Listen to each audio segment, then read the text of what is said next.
Welcome to prepare प्रतिदिन YouTube channel. आज हम लोग हिंदी पैडागोजी के फरवरी 2026 में आए क्वेश्चंस को देखेंगे। स्टार्ट करते हैं। क्वेश्चन नंबर 1 है, निम्नलिखित में कौन सा विद्यालय शिक्षा में बहुभाषावाद का उद्देश्य नहीं है?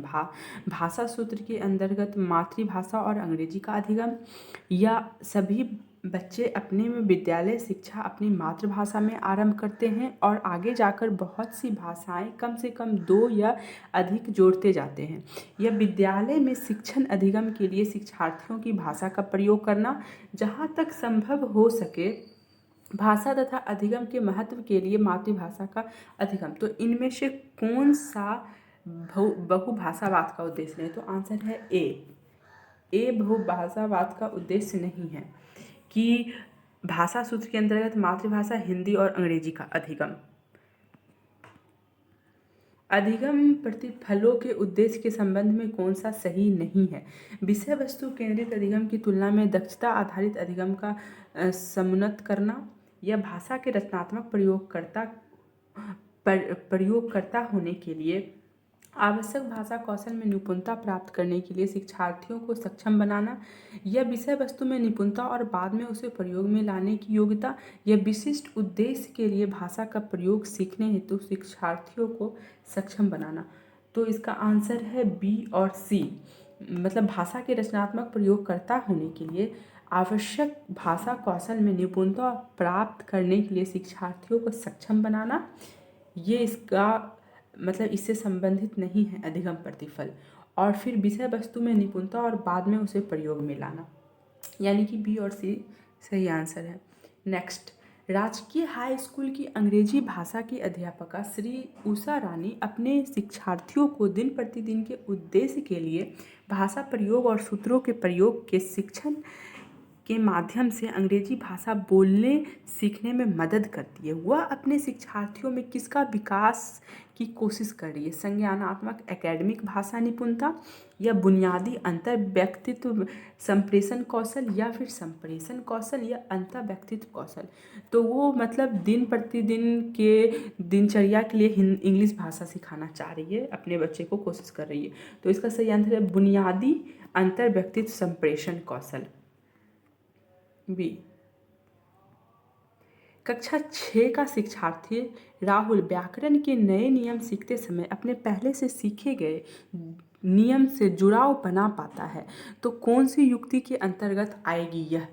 तो यह अधिसंज्ञानात्मक युक्ति के अंतर्गत आएगी। यदि वह पहले से सीखे गए नॉलेज को नई नॉलेज में प्रयोग में ला रहा है तो इसको अधिसंज्ञानात्मक युक्ति कहते हैं। क्वेश्चन नंबर 5 है, एक अध्यापक कक्षा 7 की शिक्षार्थियों द्वारा की गई गलतियों के विशिष्ट प्रतिमान पैटर्न की पहचान करती है और अपने शिक्षार्थियों को इन गलतियों के प्रति जागरूक करने के लिए माह में एक बार इन पर चर्चा करती है। अध्यापक यह बिल्कुल भी जाहिर नहीं करती है कि गलतियां किसके द्वारा की गई है, कि वह शिक्षार्थियों को इन गलतियों पर विमर्श करने के लिए भी कहती है। इस प्रकार के अभ्यास को क्या कहते हैं? पोषण देना, यानी कि फीडबैक देना, त्रुटि विश्लेषण, या फिर व्याकरण का अध्ययन और संलग्नता, या फिर व्याकरण शिक्षण। तो इस तरह के अभ्यास को त्रुटि विश्लेषण कहते हैं, बी। क्वेश्चन नंबर 6 है, विद्यालय आधारित आकलन को समुन्नत करने के लिए 2 उपयुक्त कथन को चयन करें। यह शिक्षार्थी और अध्यापक दोनों में ही स्वायत्तता को समुन्नत करने में मदद करता है। यह विद्यालय को अपने ओर से योजना बनाने के लिए संभावनाएं जुटाता है। यह परीक्षा बोर्ड की सत्ता का हनन करता है। या डी, यह आकलन की योजना बनाने की प्रक्रिया में शिक्षार्थियों को एक सक्रिय प्रतिभागी के रूप में शामिल नहीं करता है। तो नहीं करता, ये कट गया। सी भी कि यह परीक्षा बोर्ड की सत्ता का हनन करता है, ऐसा नहीं करता है। तो इसका सही आंसर है ए और बी। और ए और बी किस में है? तो सी में है, ए और बी। तो इसका सही आंसर है मतलब सी। भाषा शिक्षण का कौन सा उपागम भाषा अधिगम के लिए एक आधार या नींव के रूप में शब्दों और समूहों की अनुशंसा करता है? कोश, विषय उपागम, व्याकरण अनुवाद विधि, या कार्य आधारित भाषा कार्य आधारित भाषा अधिगम, या फिर संप्रेषणात्मक उपागम। कौन सा भाषा शिक्षण का उपागम भाषा अधिगम के लिए आधार या नींव का कार्य करता है? तो इसका आंसर है संप्रेषणात्मक उपागम, डी।